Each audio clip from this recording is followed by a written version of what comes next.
بالله من الشيطان اللعين الرجيم رب اشرح لي صدري ويسر لي أمري واحلل عقدة من لساني يفقهوا قولي بسم الله الرحمن الرحيم الحمد لله الأول قبل كل أول والآخر بعد كل آخر المعروف من غير ربية الذي لم يزل قائما دائما إذ لا سماء ذات أبراج ولا حجب ذات أرتاج ولا ليل داج ولا بحر ساج ذلك مبتدئ الخلق ووارثه وإله الخلق ورازقه الصلاة والسلام على النبي الأمي المكي المدني القرشي الحاشمي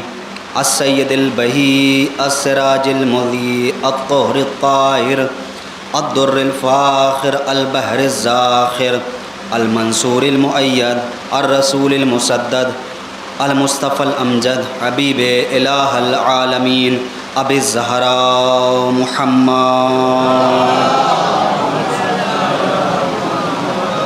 وعلى آل بيته الطيبين الطاهرين المعصومين المظلومين المنتجبين المنتخبين ولعنة الله على أعدائهم ومنكر فضائلهم ومصائبهم وشجاعتهم وكرامتهم وسخاوتهم وإمامتهم وعطشهم أجمعين أما بعد فقد قال الله تبارك وتعالى في القرآن المجيد وهو أصدق الصادقين وقوله الحق بالحق بسم الله الرحمن الرحيم كل نفس ذائقة الموت صلوات پڑھیں محمد.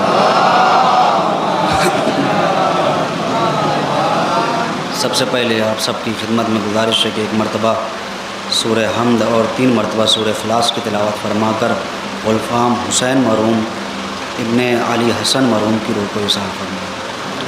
ایک درود پڑھیں محمد و آل محمد پر.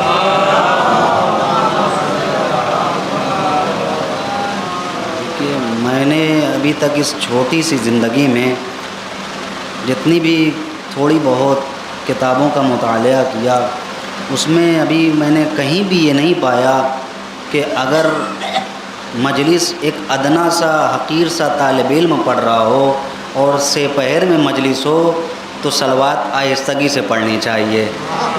ایک درود پڑھیں محمد والے محمد پر.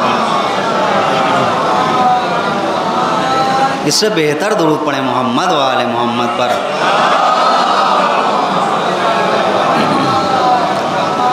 ماشاءاللہ مولا سلامت رکھے. کیوں؟ اس لیے کہ دیکھیے صلوات پڑھنا ثواب ہی ہے، کوئی گناہ نہیں ہے. تو محبان نبی و اہل بیت نبی، حبداران رسول و اہل بیت رسول، بندگان خدا، برادران ایمانی، برادران حسینی و برادران اسلامی، میں نے پروردگار کی باعزت کتاب، بابرکت کتاب، وہ کتاب جو شفا بھی ہے، شفاء و رحمت للمومنین، مومنین کے لیے شفا بھی ہے، رحمت بھی ہے. عزیزان گرامی، صرف یہی نہیں، یہ وہ کتاب ہے لا ریب فی، جس میں کسی قسم کے شک و شبے کی گنجائش نہیں ہے. میں اس لیے یہ سب آیتیں پیش کرتا ہوں تاکہ پہلے ہی آپ کو جو بات مجھے عرض کرنی ہے قرآن سے، تاکہ اس میں کوئی شک آپ کے درمیان، آپ کے ذہنوں میں پیدا نہ ہو. یہ لا ریب کتاب ہے، یہ بے عیب کتاب ہے. عزیزان گرامی دیکھیے، اس سے پہلے بھی مجالس میں آپ کے روبرو خطاب کیا ہوں، لیکن یہاں پر کچھ چہرے ہیں جو جس سے آشنائی نہیں ہے، یوں کہہ دیا جائے یا مجھے آشنائی نہیں ہے یا انہیں آشنائی نہیں ہے، لیکن اس ذکر میں فرق نہیں پڑتا کہ آشنائی ہو یا نہ ہو. کیوں؟ اس لیے کہ یہ ان کا ذکر ہے جو اجنبیت کو انسیت میں بدل دیتا ہے. توجہات ہے میرے ساتھ عزیزان گرامی. تو اسی کتاب سے، اسی لا ریب کتاب، اسی بے عیب کتاب سے ایک آیت کو سرنامہ کلام قرار دیا. آپ نے اس آیت کے ذیل میں بارہا مجالس سماعت کی ہوگی، سنی ہوگی۔ میں بھی ایک حقیر سا طالب علم، ادنا سا طالب علم، کچھ معروضات لے کر آپ کے درمیان حاضر ہوا ہوں، شاید کسی لائق ہوں۔ دیکھیے یہ مجالسوں کا صدقہ ہے کہ ہمارے جو بچے ہوتے ہیں، نوجوان ہوتے ہیں، بزرگ ہوتے ہیں، ان آیتوں کے وہ حفاظ ہوتے ہیں، ان کو یہ آیتیں حفظ ہوتی ہیں۔ جیسے ہی میں نے یہ آیت آپ کے سامنے پیش فرمائی ہوگی، آپ نے سن لیا ہوگا، آپ نے سماعت کر لیا ہوگا کہ ہاں وہی معروف و مشہور آیت جناب نے خطاب کی اور انہوں نے تلاوت فرمائی، کیا کل نفس ذائقۃ الموت، ہر نفس کو موت کا ذائقہ چکھنا ہے، موت کا مزہ چکھنا ہے۔ عزیزان گرامی، صرف اس کے آیتوں کے حفاظ نہیں ہوتے بلکہ ان مجلسوں کے صدقے کے ذریعے آیتوں کی تفاسیر اور مفاہیم سے بھی واقف ہوتے ہیں۔ لیکن عزیزان گرامی، جو مجھے عرض کرنا ہے، اگر آپ نے توجہ کی ہوگی اس آیت پر، پروردگار کیا کہہ رہا ہے کہ کل نفس ذائقۃ الموت، ہر نفس، دیکھیے ترجمے پر غور کریے گا تو مجھے ایک فقرہ پہنچانا ہے اس ذیل میں، کیا کہ ہر نفس کو موت کا ذائقہ چکھنا ہے، موت کا مزہ چکھنا ہے۔ یہ میں نہیں کہہ رہا ہوں، میری زبان ہوگی کہہ دیا، مولانا نے ہوائی کہہ دیا ہوگا، زبان لکنت کر گئی ہوگی، زبان پھسل گئی ہوگی، ارے سوتے ہوئے آئے ہوں گے کہہ دیا ہوگا، اٹھ کے آئے ہوئے ہوں گے، کہیں سے ڈسٹرب ہو کے آئے ہوئے ہوں گے، کہیں سے بور ہو کے آئے ہوئے ہیں کہہ دیا ہوگا۔ مولانا کی زبان ہے، خطا لسانی ہو سکتی ہے، بھائی خطاؤں کا پتلا ہیں، خاکی بشر ہیں، ہو سکتا ہو غلطی ہو گئی ہو، نہیں، یہ وہ کہہ رہا ہے جو خالق موت و حیات ہے، جس کے قبضے قدرت میں ساری کائنات کا کنٹرول ہے، وہ کہہ رہا ہے۔ اب اس میں کسی کو چوں چرا کوئی کر نہیں سکتا۔ کون کہہ رہا ہے؟ رب عالی کہہ رہا ہے، رب جل جلالہ ربی کہہ رہا ہے کہ کلو نفس ذائقۃ الموت، ہر نفس کو موت کا ذائقہ چکھنا ہے۔ صرف یہی بات ہوتی تو ہم انسان سن لیتے، وہاں پر مولائے کائنات نے آ کر مہر لگا دی فقرہ کہہ کے، وہ فرماتے ہیں الموت بابن والناس یدخلونہ، کہ فرماتے ہیں کہ موت ایک ایسا باب ہے کہ جس میں لوگ داخل ہوتے جائیں گے، لوگوں کو جس میں داخل ہونا ہے۔ تو موت ایسی چیز ہے کہ ہر کسی کو اس کا ذائقہ چکھنا ہے، اس کا مزہ لینا ہے۔ عزیزان گرامی، میں ایک چھوٹا سا سوال کرتا ہوں، اللہ نے اس آیت کو بھیج کر بتا دیا، اگر ترجمے پر آپ نے غور کیا ہوگا، اس آیت کو بھیج کر بتا دیا کہ دیکھو موت میں مزہ ہے۔ دیکھیے خدا حسین کا واسطہ میرے ساتھ رہے، مجھے ایک فقرہ پہنچانا ہے آپ کے درمیان۔ کیا کہہ رہا ہے پروردگار کہ موت میں ذائقہ ہے۔ دیکھیے لوگ موت سے ڈرتے ہیں، موت سے خوف کھاتے ہیں، موت سے بھاگتے ہیں، موت سے اپنی جان بچاتے ہیں، موت سے دور بھاگتے ہیں، لیکن پروردگار کہہ رہا ہے کہ دیکھو موت میں کیا ہے؟ ذائقہ ہے، موت میں مزہ ہے۔ کوئی شک نہیں کر سکتا، لا ریب فیہ، یہ وہ کتاب ہے جس میں شک و شبے کی گنجائش نہیں۔ کہہ رہے ایسی چیز ہے۔ اور عزیزان گرامی، میں بات پہنچاؤں آپ کے درمیان، کیا موت ہر کسی کو ذائقہ چکھنا ہے؟ موت میں کیا ہے؟ مزہ ہے، ذائقہ ہے۔ اب میں عالم اسلام سے یہ سوال کرتا ہوں کہ موت کا ذائقہ ہے کیسا؟ موت کا ذائقہ کیسا ہے؟ عالم اسلام سے سوال ہے یہ میرا کہ موت، اگر جو یہ کہتے ہیں حسبنا کتاب اللہ، ہمیں کتاب خدا کافی ہے، تو قرآن کی کسی ایک آیت سے موت کا ذائقہ بتائے۔ آپ پوری قرآن اٹھا لیجئے، موت اگر آیت ملے تو مجھے بھی دکھائیے کہ جس میں موت کا ذائقہ تحریر ہو، جس میں موت کا ذائقہ نقل کیا گیا ہو، لکھا ہو۔ عجب نہیں کوئی کہے عالم اسلام سے جو یہ کہتے ہیں حسبنا کتاب، ہمیں کتاب خدا کافی ہے، کہے میں بنیاوا جناب کیا قرآن کوئی ذائقہ بتانے کی چیز ہے؟ قرآن کوئی ذائقہ بتانے کی چیز ہے؟ میں کہوں گا اچھا چلیے قرآن ذائقہ بتانے کی چیز نہیں ہے تو وہی قرآن ہے، سورہ رحمان کھولیے، اسی میں جنت کی نعمتوں کا ذائقہ موجود ہے، اسی میں جنت کی نعمتوں کا ذائقہ موجود ہے۔ عزیزان گرامی، تو موت کا ذائقہ پتہ کیسے چلے کہ موت کا ذائقہ کیسا ہے؟ اور ایک فقرہ اور کہہ دوں آپ کے درمیان، دیکھیے یہ ایسا ذائقہ ہے، توجہات، ایسا ذائقہ ہے جو چکھ لے وہ بتانے کے قابل نہیں۔ بھائی موت تو ایسا ذائقہ ہے بھائی، جو چکھ لے وہ بتانے کے لائق نہیں۔ توجہات ہیں؟ اگر یہ ذائقہ ہی ایسا ہے کہ اگر کوئی چکھ لے بتانے کے قابل نہیں، اس میں اتنی حالت نہیں ہے، اس میں اتنی یوں کہہ دیا جائے حیثیت نہیں ہے کہ بتا سکے، تو موت کا ذائقہ پتہ کیسے چلے؟ جو چکھ لے وہ بتانے کے قابل نہیں، اور جو نہ چکھے اس کا ذائقہ قابل اعتبار نہیں۔ کیوں؟ اس لیے مثال کے ذریعے واضح کر دوں۔ دیکھیے مثال جو ہوتی ہے وہ نتیجے سے قریب کرتی ہے، نتیجہ نہیں ہوتی مثال۔ میں آپ کو نتیجے سے قریب کروں، دیکھیے، کیونکہ دیکھیے ایران میں ہوتا ہے کہ کھانا بنانا ہی پڑتا ہے، بعد مدرسے سے بھی ملا ہے، لیکن پھر بھی جس دن چھٹی ہوتی ہے اس دن مدرسے کی طرف سے کھانا نہیں ملتا ہے، تو اس دن بنانا پڑتا ہے۔ تو عزیزان گرامی، ہم نے کوئی ڈش بنائی، کوئی پکوان بنایا اور ہم نے کسی کے سامنے پیش کیا، مثلاً یوں کہہ دیا جائے زاہد جو شاعر ہیں جناب زاہد محترم عزیز زاہد صاحب کے سامنے ہم نے پیش کیا، لیجئے ہم نے یہ ڈش بنائی ہے، گوشت بنایا ہے، اور چکھ کر بتائیے کہ اس کا ذائقہ، اس کا ہم نے کہا دیکھیے چکھیے، انہوں نے چکھا۔ اب جب انہوں نے چکھ لیا تو ہم اب ان سے ذائقہ نہیں پوچھ رہے ہیں، توجہات ہے، ہم کسی اور کو پکڑ رہے ہیں، بتائیے ہم نے جو ان کو چکھایا ان کا ذائقہ تو آپ بتائیں۔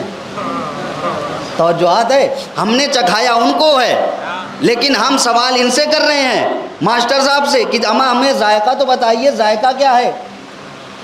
تو کہیں گے ہم سے کیوں پوچھ رہے ہیں، جن کو چکھایا ہے ان سے پوچھئے۔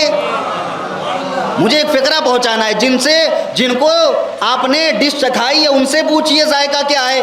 تو یہاں پر بات طے ہو گئی کہ ذائقہ اس کا معتبر ہوگا کہ جس نے اس چیز کو چکھا ہو، اور موت ایسی چیز ہے جو چکھ لے وہ بتانے کے قابل نہیں۔ اب پتہ کیسے چلے کہ موت کا ذائقہ کیسا ہے؟ توجہ، اما پتہ کیسے چلے؟ عالم اسلام کے سامنے ہاتھ جوڑے، اما عالم اسلام ہمیں یہ تو بتاؤ کہ موت کا ذائقہ کیسا ہے؟ قرآن کے تفسیر کی بات ہے، اللہ قرآن میں کہہ رہا ہے کہ کلو نفس ذائقۃ الموت، ہر نفس کو موت کا ذائقہ چکھنا ہے۔ تو موت کا ذائقہ پتہ کیسے چلے؟ عجب نہیں آواز آئے، موت کا ذائقہ تب تک پتہ نہ چلے گا جب تک کربلا نہ آ جاؤ۔ نہ جانے آپ کے اذان کہاں ہے، ہائے ہائے، نہ جانے موت کا ذائقہ تب تک پتہ نہ چلے گا جب تک کربلا نہ آ جاؤ۔ ارے 13 برس کے قاسم سے پوچھا تھا امام حسین نے، یا بنیا کیف الموت عندک، اے بیٹا قاسم تمہارے نزدیک موت کیسی ہے؟ جواب دیا اعلی من العسل۔ جناب قاسم سے سوال کیا گیا، بیٹا قاسم تمہارے نزدیک موت کیسی ہے؟ جناب قاسم نے جواب دیا شہد سے بھی زیادہ شیریں۔ ایک درود پڑھے محمد و آل محمد پر۔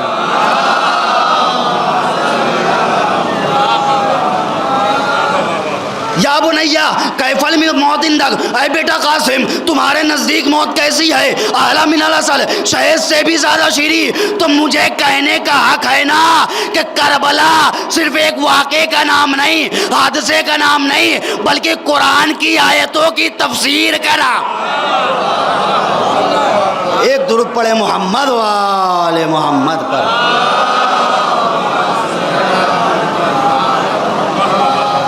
اعلیٰ من العسل، قرآن کی کسی آیت سے اٹھائیے اور دیکھیے، جواب دیجئے، اگر مل جائے تو عالم اسلام کو کیا تمام پوری دنیا کو دکھائیے۔ نہیں عزیزان گرامی، قرآن میں نہیں ملے گا، جب تک کربلا نہ آ جائے تب ذائقہ موت پتہ چلے گا۔ اور جناب قاسم نے ابھی تو موت کا ذائقہ چکھا نہیں، تو بتا کیسے رہے ہیں؟ عزیزان گرامی دیکھیے، آپ جب عربی میں اصول کی بحث پڑھیں گے تو اس میں 3 چیزیں ہوتی ہیں، 3 چیزیں ہمارے لیے حجت ہوتی ہیں، ایک تقریر معصوم، ایک فعل معصوم اور ایک قول معصوم، یہ حجت ہوتی ہیں۔ اور اب پوچھ کون رہا ہے؟ امام، وقت کا امام پوچھ رہا ہے، امام زمانہ پوچھ رہا ہے وقت کا۔ اگر ان کے سامنے کوئی فعل ہو رہا ہے اور امام معصوم کچھ نہیں بول رہا ہے تو وہ کام ہمارے لیے حجت ہے. یعنی وہ اب فعل بدی نہیں ہے، وہ کام یوں کہہ دیا جائے مستحب سے بالاتر ہو سکتا ہے، مستحب سے نیچے نہیں ہو سکتا. عزیزان گرامی، تو پوچھ کون رہا ہے؟ امام پوچھ رہا ہے، یا بنیا کیف الموت عندک، بیٹا قاسم تمہارے نزدیک موت کیسی ہے؟ تو جناب قاسم کے ذائقے کو وہی نامعتبر سمجھے گا جو نامعتبر نسلیں ہوں گی.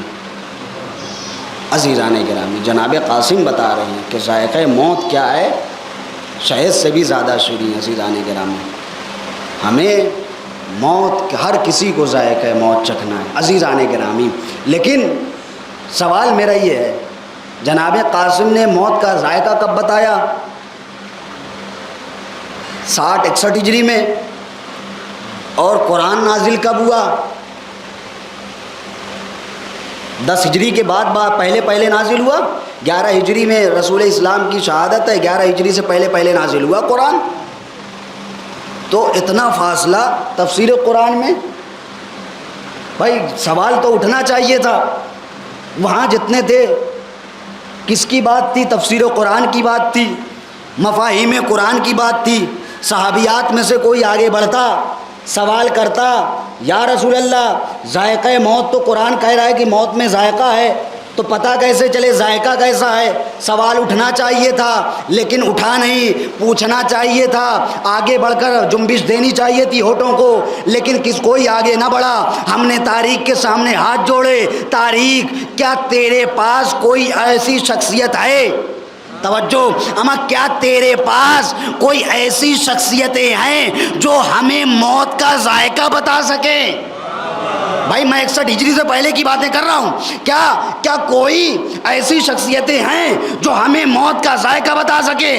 تاریخ نے بڑھ کر سہارا دیا. توجہ اما، تاریخ نے بڑھ کر سہارا دیا کہ ہمارے پاس 2 ایسی شخصیتیں ہیں جو موت کا ذائقہ بتا سکتی ہیں. ایک وہ دلہن جس کو فاطمہ کی دعا نے زندہ کیا. نہ جانے آپ کے اذہان کہاں ہے بھائی، جس پر تاریخ پر نظر ہوگی، جس کی تاریخ پر نظر ہوگی. کیا ایک وہ دلہن جس کو فاطمہ کی دعا نے زندہ کیا، ایک وہ نوجوان جس کو علی کی ٹھوکر نے زندہ. ایک درود پڑھے محمد و آل محمد پر.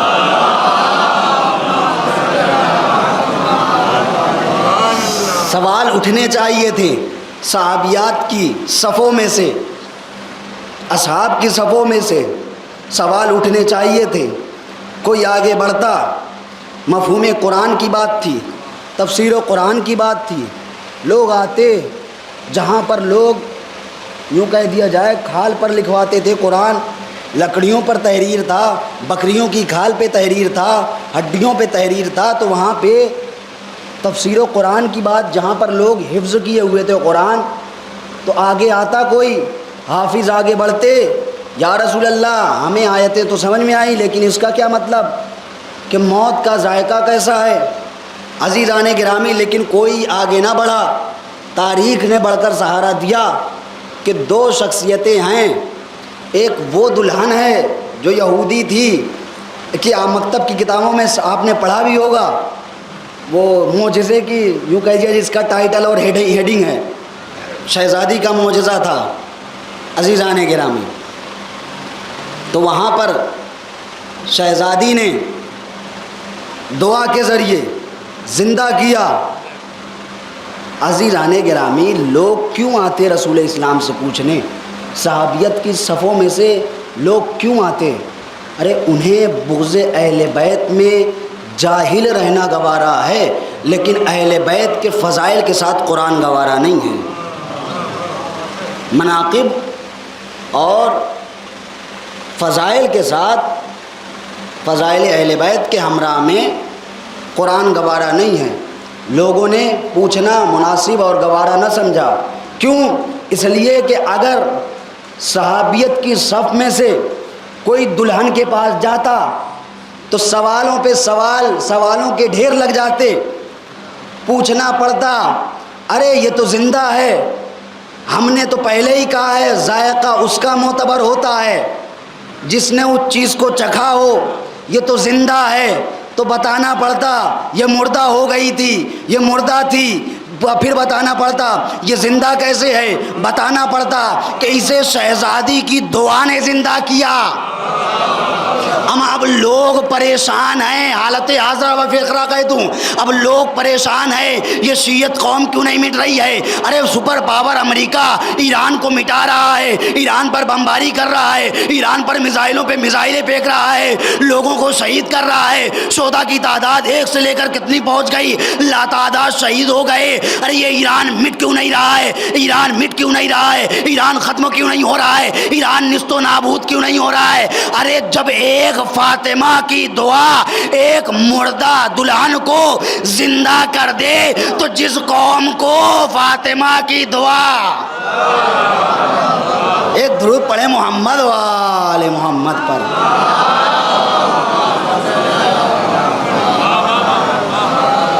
جس مردہ دلہن کو ایک دفعہ دے دیں، یعنی ماضی کی بات، یعنی ایک دفعہ دینا، ایک دفعہ دعا دے دیا انہوں نے تو وہ کیا زندہ ہو گئی۔ اور جس زندہ قوم کو شہزادی دعا دے رہی ہوں، کنٹینیوس ہے، جاری ہے، مسلسل ہے، تکرار ہے، دعا مل رہی ہو، اس کو لوگ کیسے مٹا سکتے ہیں؟ اس کو لوگ کیسے درہم برہم کر سکتے ہیں؟ اس کا کیسے خاتمہ کر سکتے ہیں؟ عزیزان گرامی، اب بات اسی طریقے سے اگر اس نوجوان کے پاس جاتے تو پھر وہی حالت ہوتی، پھر سوال کیا جاتا، ارے ذائقہ تو موت کا اس کا معتبر مانا جاتا جس نے اس چیز کو چکھا ہو، تو یہ تو زندہ ہے، پھر بتایا جاتا یہ مر چکا تھا، اس کو کیسے زندہ، یہ تو مر چکا تھا، اس کو زندہ کرنے والا کون، پھر بتانا پڑتا اسے علی کی ٹھوکر نے زندہ کیا۔ دیکھیے عزیزان گرامی، لوگ آئے کس لیے تھے؟ کہ علی کا مذاق اڑانے۔ دیکھیے جو حجت خدا کا مذاق اڑاتا ہے پروردگار خود اسے مذاق بنا دیتا ہے۔ لوگ دیکھیں، آپ بارہا جاگیے، اپنے کیا غیر بھی کہتے ہوئے نظر آئیں گے کہ گلابی سور پاگل ہو گیا، پاگل ہو گیا، پاگل ہو گیا، بوکھلا گیا، ذہن خراب ہو گیا، اس کی دماغی حالت صحیح نہیں ہے۔ کیوں؟ اس لیے کہ وہ مذاق اڑانے آیا تھا حسینیوں کا، علی والوں کے چاہنے والوں کا۔ وہ سوچا تھا کہ جیسے پہلے ڈنڈا جھنڈا لے کر آتے تھے، ڈنڈا لے کر بھاگ جاتے تھے، وہی والے ہوں گے، لیکن انہیں کیا پتا یہ 40ویں دن والے ہیں۔ عزیزان گرامی، انہیں نہیں پتا کہ یہ کیا ہے۔ خیبر میں نبی بولے، خیبر میں نبی بولے، ایک درود پڑھے محمد والے محمد پر۔ خیبر میں نبی بولے لشکر کی نہیں مجھ کو حیدر کی ضرورت ہے۔ عزیزان گرامی، کیا لوگ سمجھتے ہیں کہ ہمیں بم دھماکوں سے ڈرا لے جائیں گے؟ ہم نے شہادتیں دے کر اس اسلام کی بنیاد کو سینچا ہے۔ عزیزان گرامی دیکھیے، آپ شیعت کی تاریخ پڑھیے تو آپ کو ملے گا کہ شام کا یہ عالم ہوا کرتا تھا، لوگوں کو چنوا دیا جاتا تھا، شیعوں کو دیوار میں زندہ، پھر اس پر پتھر مارے جاتے، ان کو برا بھلا کیا جاتا، ان کے ساتھ بدتمیزیاں کی جاتی تھیں۔ عزیزان گرامی، یہ شیعت جو ہم تک پہنچی ہے، یوں ہی نہیں پہنچی ہے، ان کے بڑے ظلم اٹھائے ہیں ہمارے جو یوں کہتے اجداد تھے، انہوں نے بہت ظلم سہا ہے اس ذیل میں کہ ہمیں اپنے بچوں تک شیعت کو منتقل کرنا ہے ارباب ازاں۔ تو سوال ہوتا، پوچھا جانا چاہیے تھا، لیکن سوال نہ پوچھا گیا کہ موت کا ذائقہ کیا ہے، کہ موت کا اصل ذائقہ کیا ہے۔ عزیزان گرامی، لوگ آئے تھے کیا کرنے؟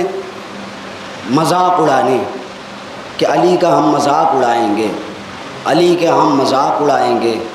چلتے ہیں، اب بڑھیا بیچاری ماں تھی، بڑھیا تھی، بزرگ تھی، لوگوں نے اب جس طریقے سے بھی دینار دیے ہوں یا سونے چاندی دیے ہوں یا کسی اور چیز کی لالچ اور حرص دیا ہو، اور اسے لے کر آئے. اب لے کر آئے علی کے پاس تو مولائے کائنات کے سامنے پیش کیا گیا. آپ نے بارہا اس پہ یوں کہہ دیا جائے واقعے کو سنا ہوگا، لیکن میں ایک فقرہ کہہ دوں اس کے بعد اپنی مجلس کو پائے تکمیل کی طرف لے چلوں. عزیزان گرامی، وہ بڑھیا کو لے کر آئے، بہلا کر پھسلا کر لے کر آئے. اب جب قریب پہنچے تو علی نے مولائے کائنات نے اس پیکر کو دیکھا. پیکر کو دیکھنے کے بعد کہا، سوال کیا، کیا میں اس کا جنازہ پڑھا دوں، اس کی نماز جنازہ پڑھا دوں؟ بڑھیا نے کہا اجازت ہے. اب لوگ پہلے ہی ڈیسائیڈ کر کے آئے تھے کہ ہم جیسے ہی علی تکبیر کہیں گے اور ہم یوں کہہ دیا جائے کھڑے ہو جائیں گے اور علی کا مذاق اڑانا شروع کر دیں گے. بہلا پھسلا کر لایا گیا مولائے کائنات اس پیکر کے سامنے. دیکھیے اب میں بھی اس وقت ابھی پیکر کہہ رہا ہوں، میں بھی مردہ نہیں کہہ رہا ہوں. کیوں؟ اس لیے کہ ابھی مولائے کائنات نے نیت نہیں کی. عزیزان گرامی، ابھی نیت نہیں کی. پیکر کے سامنے مولائے کائنات آئے، اندر زندہ لیٹا ہوا ہے. وہ بھی سوچ رہا ہے تکبیر ہوگی، 2 تکبیریں ہوں گی، اٹھ جاؤں گا اور میں سب کے سامنے کھڑا ہو جاؤں گا. اسے کیا پتا کیا حال ہونے والا ہے. وہ اندر خوش ہے، مغن ہے، مست و مسرت کے عالم میں ہے، اندر خوش بحال ہے. اب جیسے ہی ادھر سے نیت ہوئی، مولائے کائنات نے نیت کی. اب وہ جو زندہ تھا وہ مردے میں تبدیل ہو گیا. اب بڑھیا بیچاری، میں یہاں پر رک کر کہوں گا تاریخ ہمیں اتنا بتا دے. فقرے پر غور کریے، خدا کی قسم، کیا تاریخ ہمیں ان کے نام بتا دے کہ جنہوں نے ان بڑھیا کو پھسلا کر لائے تھے. جو لوگ بھی اس بڑھیا کو بہلا کر لائے تھے، درہم و دینار دے کر یا کسی اور چیز کا لالچ دے کر لائے تھے. عجب نہیں، تاریخ بولے، جواب دے. نام جان کر کیا کرے گا؟ میں کہوں گا اس لیے کہ تاکہ آئندہ کوئی اور ماں علی کے مقابلے میں نہ آئے، کوئی اور ماں کسی اور میدان میں علی کے سامنے نہ آئے. عزیزان گرامی، آئے، مولائے کائنات نے نیت کی، زندہ مردے میں تبدیل ہوا. مولائے کائنات نے اب جیسے ہی، دیکھیے یہ باتیں تاریخ میں یہاں تک تو ہے، لیکن اب اس کے بعد دیکھیے تاریخ نہیں بیان کرتی کیا ہوا، لیکن کامن سینس کی بات ہے. جہاں پر پہلے ہی سے طے ہو کے آیا ہو کہ جیسے ہی مولائے کائنات تکبیر کہیں گے ہم اٹھ جائیں گے اور مولائے کائنات کا مذاق اڑانے لگیں گے. اب جیسے ہی 1 تکبیر کہی، 2 تکبیر کہی، 3 تکبیر کہی، اب انصاف سے بتائیے کیا ان کے ذہنوں میں سوال نہیں پیدا ہوا ہوگا؟ بات تو کہیں اور طے پائی تھی، ابھی تک لیٹا ہے. ابھی بات تو کہیں اور طے پائی تھی کہ اٹھنا ہے. ارے انہیں کیا پتا کہ یہ اتنا اٹھ گیا ہے کہ اٹھنے کی صلاحیت ہی نہیں ہے. یہ اتنا زیادہ اٹھ گیا ہے کہ اس کے اندر اٹھنے کی صلاحیت ہی نہیں بچی ہے. انصاف سے بتائیے، تاریخ نے نہیں لکھتی، لیکن کامن سینس کی اپیل ہے. یہ کامن سینس کہتا ہے، دماغی عقلیات یہ کہتی ہے کہ اب جہاں بات طے پائی تھی اٹھنے کی، اب جب وہاں پر نہیں اٹھا، دوسری تکبیر ہو گئی، تیسری تکبیر ہو گئی، ایک دوسرے کو کوہنیاں مارنا نہیں شروع ہوا ہوگا. عزیزان گرامی، ہماری مسجدوں میں کیا ہوتا ہے، اگر کسی کا سجدگاہ تھوڑی دور گر جائے، کوئی بچہ آ جائے تو ایک دوسرے کو کوہنیاں مارنا شروع کر دیتے ہیں. میاں وہ بچہ ہماری نماز خراب کر رہا ہے، وہ ہمارا سجدگاہ لے کے جا رہا ہے، جبکہ ہمارے میں بات طے نہیں پاتی ہے. وہ تو حالت حاضرہ میں یوں ہی ہو جاتا ہے بچے سے، لیکن وہاں جو پہلے ہی سے بات طے پائی ہو کہ تب اٹھنا ہے جیسے ہی تکبیر کہیں، اب وہاں پر اٹھا نہیں، ایک دوسرے کو کوہنیاں مارنا شروع کری ہوگی. اٹھ کیوں نہیں رہا ہے؟ اٹھ کیوں نہیں رہا ہے؟ طے تو پایا تھا اٹھ جائیں گے، اٹھ کیوں نہیں رہا ہے؟ تو عزیزان گرامی، اب مولائے کائنات جیسے ہی چادر ہٹی تو کیا دیکھ رہے ہیں؟ جو زندہ تھا وہ مردے میں تبدیل ہے. اب سب آئے تھے مذاق اڑانے کہ علی کا مذاق اڑائیں گے، کہ کیا ہم کہیں گے ارے یہ تو کہتے تھے سلونی سلونی قبل ان تفقدونی، میں مجھ سے جو پوچھنا ہے پوچھ لو۔ اس کے بعد یہ بھی کہتے تھے کہ میں زمین سے زیادہ آسمان کے راستوں سے واقف ہوں۔ اما ابھی انہیں تو زمین کے راستوں کی خبر ہی نہیں ہے، زمینی حالات ہی نہیں معلوم ہے، انہیں آسمان کے کیا حالات معلوم ہوں گے۔ اب زندے کو مردہ پایا، لوگ فرار کر گئے، بھاگ گئے۔ اب بڑھیا بیچاری اکیلی بیٹا تھا، کیسے بھاگ جاتی چھوڑ کے؟ میں کہتا بڑھیا دیکھو، نقصان جس سے ہوتا ہے بھرپائی بھی اسی سے کروائی جاتی ہے، تم بھی ان کو پکڑ لاتی اور ان سے بھرپائی کرواتی۔ عجب نہیں، جواب دے، جب معرفت نہیں تھی، جب پتہ نہیں تھا تو میں ان کے بہکاوے میں آ گئی تھی۔ اب مجھے پتہ ہو گیا ہے کہ اللہ نے ان کے اختیار میں موت بھی دے رکھی ہے، حیات بھی۔ ایک درود پڑھے محمد و آل محمد پر۔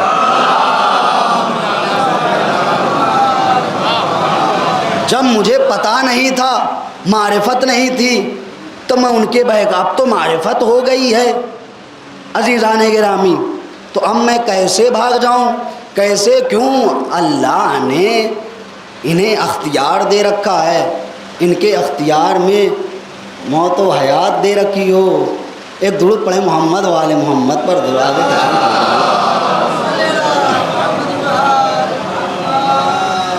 عزیزان گرامی قریب آ جائیں تھوڑا سا، ایک بہتر درود پڑھے محمد و آل محمد پر۔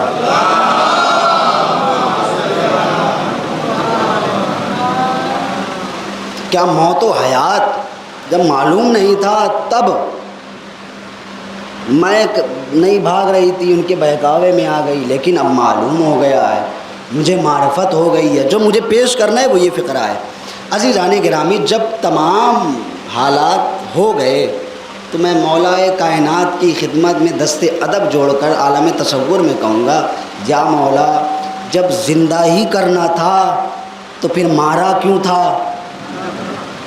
جب زندہ ہی کرنا تھا تو مردہ کیوں بنایا؟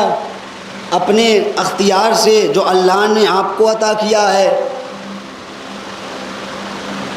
عجب نہیں، مولا کائنات کو نعوذ باللہ ان کو اپنا اختیار دکھانا تھا، اپنی اتھارٹی دکھانی تھی، یا اپنی ریپوٹیشن دکھانی تھی، اپنا عہدہ دکھانا تھا؟ نہیں عزیزان گرامی، عجب نہیں، آواز دیں کہ دیکھو جب یہ مردہ تھا تو کافر تھا، اب جو زندہ ہوگا تو کلمہ پڑھتے ہوئے اٹھے گا۔ کیوں؟ اس لیے کہ دیکھیں آپ جہاں بھی مولا کائنات کے لیے یہی تو ہے کہ جس مردے کو بھی زندہ کرتے تھے تو وہ کلمہ پڑھتے ہوئے اٹھتا تھا۔ عزیزان گرامی مولا کائنات کو اختیار دے رکھا ہے اللہ نے، میں نے بیان گفتگو کو سمیٹا عزیزان گرامی، اللہ نے ان کو اختیار دے رکھا ہے کہ یہ اپنے اختیار سے رزق تقسیم بھی کرتے ہیں، اپنے اختیار سے موت و حیات بھی دیتے ہیں عزیزان گرامی۔ اور جس کی نیت کر لے مولا کائنات کہ میں اس میت حاضر پر نماز پڑھتا ہوں تو فرشتے کی کیا مجال کہ اس کی روح قبض نہ کرے۔ عزیزان گرامی وہ ریپوٹیشن ہے مولا کائنات کی، عزیزان گرامی وہ عہدہ ہے، اللہ نے ان کو اختیار دے رکھا ہے، اللہ نے ان کو عہدے دے رکھے ہیں۔ عزیزان گرامی کل نفس ذائقۃ الموت، ہر نفس کو موت کا ذائقہ چکھنا ہے۔ الموت باب والناس یدخلونہ، اور یہ موت ایسا باب ہے جس میں تمام انسان کو داخل ہونا ہے، تمام انسان کو اس میں جانا ہے۔ ارباب اعظم موت کا ذائقہ ہر کسی کو چکھنا ہے، اور موت کا ذائقہ کیا ہے؟ احلی من العسل، شہد سے بھی زیادہ شیریں۔ ارباب اعظم اللہ ہر کسی کی روح کو کل من علیہ فان، ہر چیز فنا ہو جائے گی، ہر ذی روح کو موت کا ذائقہ چکھنا ہے۔ کوئی بھی شے نمو پاتی ہے تو وہ اس کو پائے تکمیل تک پہنچنا ہے۔ ایک دانہ بھی اگر زمین سے اگ رہا ہے تو اس کو بھی اپنے انجام تک پہنچنا ہے۔ ارباب اعظم ایک درود پڑھے محمد وآل محمد۔ تو عزیزان گرامی، موت کس کے قبضے میں ہے؟ اس خالق موت و حیات کے قبضے میں، اس باری تعالیٰ کے قبضے میں ہے۔ پھر اپنے بندے پہ صرف چاہتا کیا ہے، ڈیمانڈ کیا کرتا ہے؟ لعلکم تشکرون، صرف اور صرف ہمارا شکریہ ادا کرتے جاؤ، شاید کہ تم شکر گزار بن جاؤ، عبادتوں کرتے رہو، میری عبادت کرو شکر گزار بن جاؤ، عبادت کرو شکر گزار بن جاؤ۔ پروردگار یہی چیز کی ڈیمانڈ کرتا ہے بندوں سے، اتنی نعمتیں دیتا ہے، اتنی نعمتیں ہمیں عطا کی ہیں، اگر ہم مرنے سے پہلے ان تمام، یوں تو کہہ دیا جائے اتنی نعمتیں دی ہیں، شکریہ ادا نہیں ہو سکتا، لیکن جتنا ہو سکے ہمیں پروردگار کا شکریہ ادا کرتے جانا ہے قدم قدم۔ لیکن یہ نعمتوں کا کب احساس ہوتا ہے؟ آپ نے بارہا یہ فقرہ سنا ہوگا، نعمتوں جب چھن جاتی ہیں تب احساس ہوتا ہے انسان کو۔ لہٰذا جب تک ہمارے پاس نعمتیں ہیں ہم اس کی قدر کریں، ہم اس کا شکر بجا لائیں۔ کیوں؟ اس لیے کہ شکر منعم واجب ہوتا ہے عزیزان گرامی، نعمت دینے والے کا شکریہ واجب ہوتا ہے ارباب اعضاء۔ بس ایک دو فقرے مصائب کے اور مجلس تمام۔ ارباب اعضاء، آپ مسلسل مجالس کر رہے ہیں، جلوس کر رہے ہیں، سید الشہداء کا ماتم کر رہے ہیں اور شہزادی کو ان کے لال کا پرسہ پیش کر رہے ہیں۔ ارباب اعضاء، 2 روز قبل شہادت امام سید سجاد ہو چکی، اور ہم کس کو پرسہ دیں گے؟ ہم آقا حسین کو ان کے بیٹے بیمار کربلا کا پرسہ دیں گے۔ ارباب اعضاء، یہ محرم، یہ سفر، یہ ربیع الاول، ان تمام ایام میں صرف اور صرف پرسہ پیش کرنا ہے۔ کبھی شہزادی کو پرسہ پیش کرنا ہے تو کبھی آقا حسین کو پرسہ پیش کرنا ہے، کبھی ہم تو شہزادی کو 72 کا پرسہ پیش کرتے ہیں، لیکن آقا حسین کو ایک ننھی سی بچی کا بھی پرسہ پیش کرنا ہے، آقا حسین کو بیمار کربلا کا بھی پرسہ پیش کر رہا ہے۔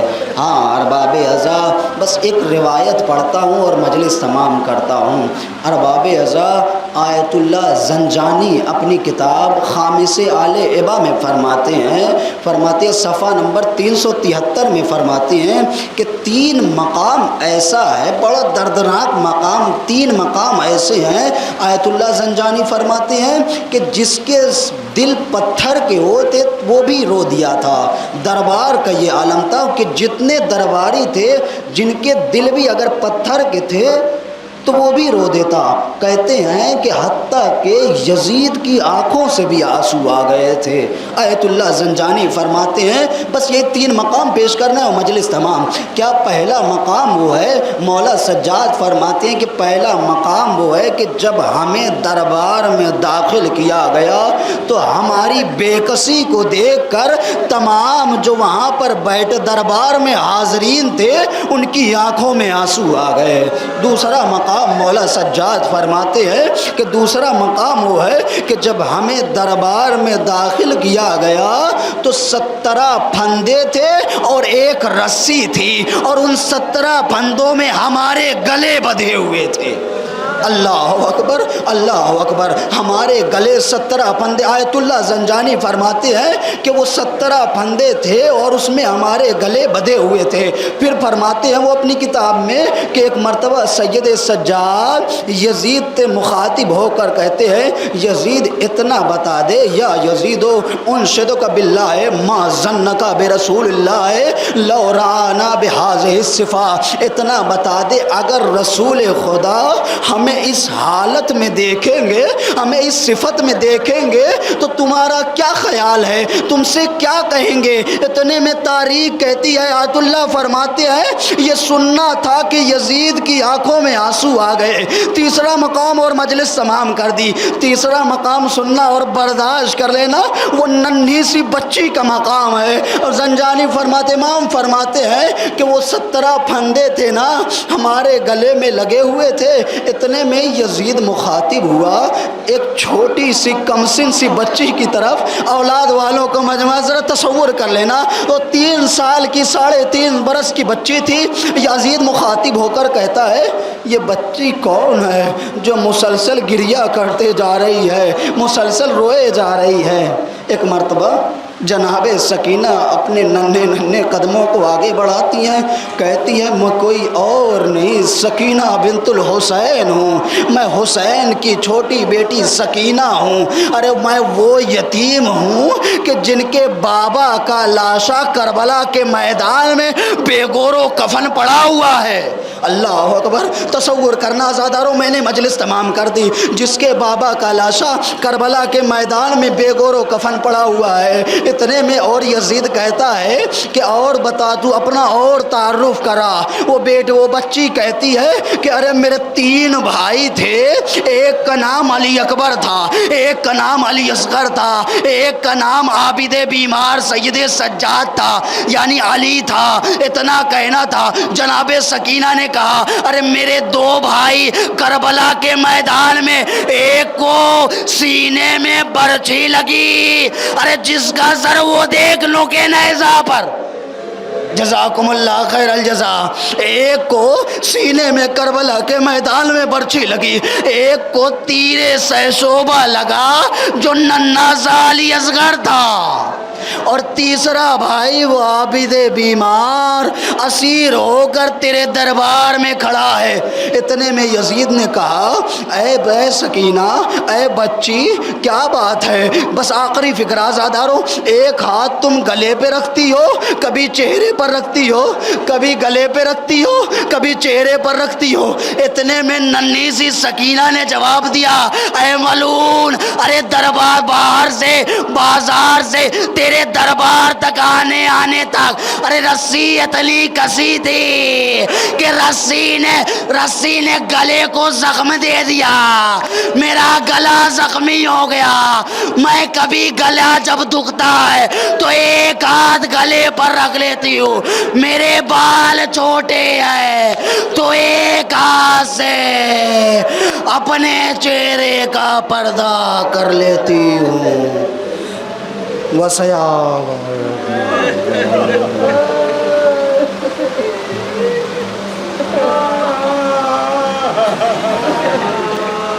پروردگار تجھے واسطہ ہے محمد وال محمد کا، ہماری اس قلیل سی عبادت کو قبول فرما۔ تجھے واسطہ ہے محمد وال محمد کا، جہاں جہاں بھی شیعہ حیدر کرار ہیں، حسین کے ماتمدار ان کے جان و مال و عزت و آبرو کی حفاظت فرما۔ اس مجلس کا ثواب اور اس قرآن اور قرآن خوانی کا ثواب جو بھی ہے اس کو مرحوم کے نامہ اعمال میں درج فرما، مرحوم کے درجات بلند فرما، مرحوم کو جوار ائمہ میں جگہ عنایت فرما، مرحوم کے گناہان صغیرہ و کبیرہ کو درگزر فرما، مرحوم کی خدمات کو اپنی بارگاہ میں قبول و منظور فرما، ہمارے بھی گناہان صغیرہ و کبیرہ کو درگزر فرما، ہمیں زیادہ سے زیادہ عمل صالح کرنے کی توفیق عطا فرما، ہمیں علوم آل محمد سے مالا مال فرما۔ سب سے بہترین دعا یوسف زہرا منجی عالم بشریت امام زمانہ کے ظہور میں تعاجیل فرما، ہمیں ان کے اعوان و انصار میں شمار ہونے کے لائق بنا۔ ربنا تقبل منا انک انت السمیع العلیم۔ 1 مرتبہ سورہ حمد، 3 مرتبہ سورہ اخلاص کی تلاوت فرما کر مرحوم کی روح کو ایصال فرما دے۔